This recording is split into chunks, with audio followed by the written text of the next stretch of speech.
नमस्कार दोस्तों, आप सभी का एक बार फिर से स्वागत है हमारे चैनल दुर्गा भक्ति मार्ग में। आज मैं आप सभी को सुनाऊंगी विश्वकर्मा पूजा कथा। विश्वकर्मा पूजा के दिन श्री विश्वकर्मा जी की कथा अवश्य सुननी चाहिए। इससे विश्वकर्मा भगवान की कृपा सदैव बनी रहती है। तो चलिए सुनते हैं श्री विश्वकर्मा कथा। एक समय की बात है, मुनि विश्वामित्र के बुलाने पर मुनि और सन्यासी लोग सभा करने के लिए एक स्थान पर एकत्रित हुए थे।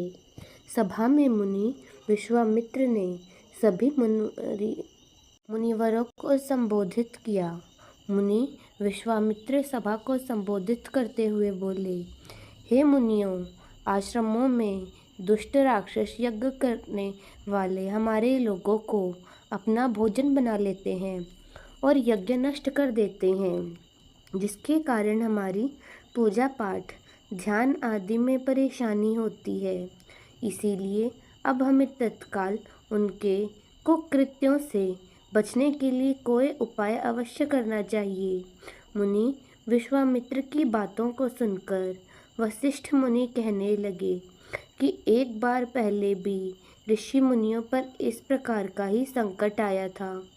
उस समय हम सब मिलकर ब्रह्मा जी के पास गए थे। ब्रह्मा जी ने ऋषि मुनियों को संकट से छुटकारा पाने के लिए उपाय बताया था। ऋषि लोगों ने ध्यानपूर्वक वशिष्ठ मुनि की बातों को सुना और कहने लगे, वशिष्ठ मुनि ने ठीक ही कहा है, हमें ब्रह्मदेव की ही शरण में जाना चाहिए। ऐसा सुन सभी ऋषिगण स्वर्ग की ओर गए। मुनियों के इस प्रकार के कष्ट को सुनकर ब्रह्मा जी को बड़ा आश्चर्य हुआ।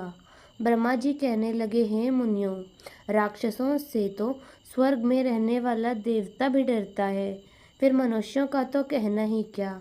और जो बुढ़ापे और मृत्यु के दुखों में लिप्त रहते हैं, उन राक्षसों को नष्ट करने में श्री विश्वकर्मा के अतिरिक्त कोई भी समर्थ नहीं है। आप लोग श्री विश्वकर्मा की शरण में जाएं। इस समय पृथ्वी पर अग्नि देवता के पुत्र मुनि अग यज्ञों में श्रेष्ठ पुरोहित हैं और जो श्री विश्वकर्मा के परम भक्त हैं, वही आपके दुखों को दूर कर सकते हैं।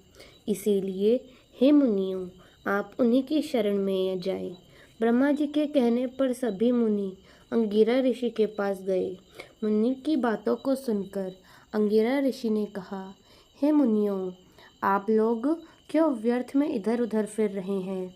सभी दुखों को हरने के लिए विश्वकर्मा भगवान के अतिरिक्त और कोई भी समर्थ नहीं है। आप लोग अपने साधारण कर्मों को रोककर भक्तिपूर्वक श्री विश्वकर्मा कथा सुनो और उनकी उपासना करो। आपके सारे कष्टों को विश्वकर्मा भगवान अवश्य दूर करेंगे। महर्षि अंगिरा की बातों को सुनकर सभी लोग अपने अपने आश्रम चले गए। तत्पश्चात मुनियों ने यज्ञ किया। यज्ञ में विश्वकर्मा भगवान का पूजन किया।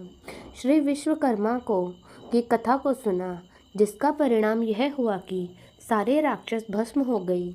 यह विघ्नों से रहित यज्ञ होने लगे। उनके सारे कष्ट दूर हो गए। जो मनुष्य भक्ति भाव से विश्वकर्मा भगवान की पूजा करता है, वह सुखों को प्राप्त करता हुआ संसार में बड़े पद को प्राप्त होता है। तो प्रेम से बोलिए विश्वकर्मा भगवान की जय हो। तो दोस्तों, कैसी लगी आपको हमारी आज की यह कथा? कमेंट्स में ज़रूर बताएं। धन्यवाद।